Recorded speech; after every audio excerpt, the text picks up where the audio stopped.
আসসালামু আলাইকুম এভরিওয়ান, কেমন আছো তোমরা সবাই? একটু দেরিতে হলেও ফাইনালি আমি আমার ঈদের ব্লগ নিয়ে চলে আসলাম। তো এইবার ঈদটা কেমন কাটালাম বেবিদেরকে নিয়ে, কোথায় কোথায় গিয়েছিলাম আর কি কি করলাম সবকিছুই থাকছে এই ব্লগে। তো চলো ভিডিওতে যাওয়া যাক।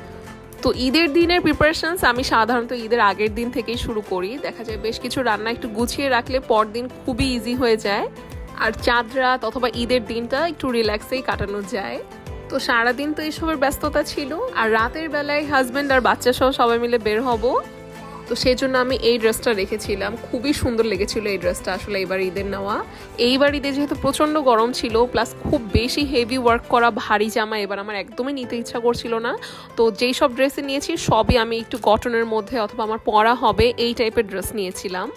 চাঁদ রাতে অথবা ঈদের দিন যে আমাদের অনেক ঘোরা হয় তেমন কিছুই না, কিন্তু ঢাকা শহর যেহেতু অনেকটাই খালি হয়ে যায়, তো এক জায়গা থেকে আরেক জায়গায় মুভ করতে তো খুব ইজি হয়। প্লাস সবার মধ্যে একটা ঈদের আনন্দ থাকে, ঈদের আমেজটা দেখতে আসলে খুব মজা লাগে।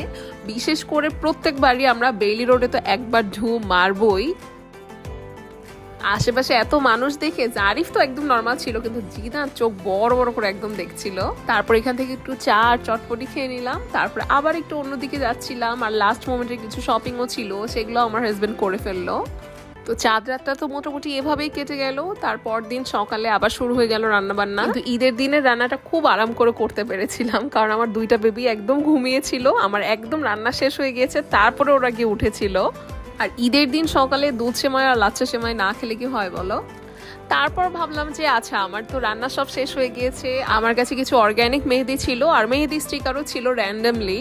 তো ভাবলাম হাতে একটু মেহেদি দেওয়া যাক।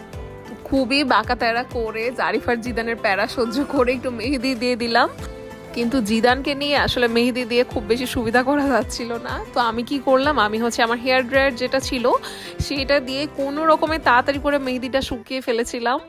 আর এই মেহেদিতে আমার কালার আসবে সেটা জিরো এক্সপেকটেশন ছিল, কারণ লিটারালি আমি 2 ঘন্টাও হয়তো বা হাতে রাখিনি ঠিক মতন। কিন্তু পরদিন দেখলাম খুবই সুন্দর কালার এসেছিল। মেইনলি অর্গ্যানিক মেহেদিটা যে পেজ থেকে নিয়েছিলাম সেটাই খুব ভালো ছিল। এটা অ্যানিয়াস হেনা আর্টওয়ার্ক পেজের অর্গ্যানিক মেহেদি ছিল। তো যাই হোক, দুপুরে কোনো রকমে খাওয়া দাওয়া করে বেবিদেরকে ঘুম পাড়িয়ে দিলাম। আর সন্ধ্যার পরে আমরা ঠিক করেছিলাম যে একটু বের হব, তো সেই জন্য একটু রেডি হয়ে নিচ্ছিলাম। আমি এমন একটা মানুষ যে যত টায়ার্ডই থাকি না কেন, বাইরে যাওয়ার কথা যখন আসে তখন আমি ঠিকই রেডি হই। আর শুধু আমি রেডি হচ্ছিলাম না, কিন্তু জারিফ রেডি হচ্ছিল, আবার একটু পর পর এসে সবকিছু দেখাচ্ছিল। কিন্তু পরবর্তীতে জারিফের পাঞ্জাবিটা আমরা চেঞ্জ করে দিয়েছিলাম।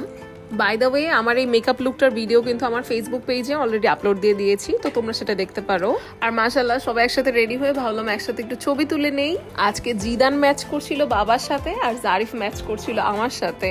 তো যাই হোক, একটু পরে আমরা বের হয়ে গেলাম আর এখন চলে যাচ্ছিলাম আইজিপি স্যারের বাসভবনে, সেখানে ঈদের প্রোগ্রাম ছিল। তো এই যে আমরা চলে আসলাম, ভেতরে খুব সুন্দর করে ছিমছাম ডেকোরেশন করা ছিল। আর আসার সাথে সাথেই অনেক ভাই আর ভাবিদের সাথেও দেখা হয়ে গেল। ঢাকা ঈদ করলে প্রত্যেকবারই আসলে এই প্রোগ্রামে অ্যাটেন্ড করা হয়। আর এই যে আমাদের সব সুন্দরী ব্যাচমেট ভাবিরা একসাথে আমরা ছবি তুলে নিচ্ছিলাম। আর প্রোগ্রামে স্ন্যাক্স আর ডিনারের আয়োজন ছিল, তো আমরা এখানে একটু স্ন্যাক্স খেয়ে নিচ্ছিলাম। আর এই কুষ্টিয়ার মালাই কুলফিটা কে কে খেয়েছো? এটা এত মজা, অনেকদিন পর আবার খেলাম। তো ডিনারের পর্ব শেষ হয়ে যাওয়ার পরে আমরা কিছুক্ষণ এখানে ছিলাম, তারপর একটু ছবিও তুলে নিলাম। তার কিছুক্ষণ পরে চলে আসলাম বাসায়।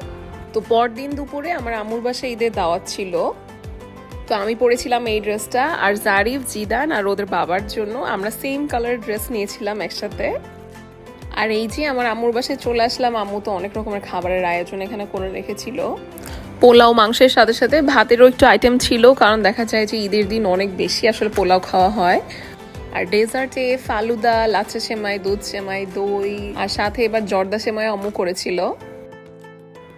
আর আম্মুর বাসায় আসার সাথে সাথে জিদান চলে যাবে ওর মামার রুমে। এখানে মামা আর মিমি মিলে দুজন মিলে খুব খেলা করছিল জিদানের সাথে। আর খালামণিও একটু পর পর জারিফ জিদানকে নিয়ে টানাটানি। আর আমার ছোট বোনকে ধরে নিয়ে আসলাম আমার একটু ছবি তুলে দেওয়ার জন্য। তারপর বিকালের দিকে সবাই মিলে বের হলাম, আমরা একটু 300 ফিটের ওদিকে যাচ্ছিলাম। তারপর আস্তে আস্তে নতুন একটা জায়গায় আজকে আসলে চলে আসলাম। বেশ দূরে ছিল এই জায়গাটা, নারায়ণগঞ্জের ওই সাইডটাতে ছিল এটা মেইনলি। আশেপাশে খোলা পরিবেশে আমাদের ছবিগুলা কিন্তু খুব সুন্দর আসছিল এখানে।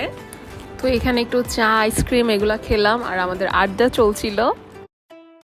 তো আমরা বাসায় আসার পরই দেখি জারিফ আর জিদানের সাথে দেখা করতে ওদের একটা খালামণিও এসেছিল।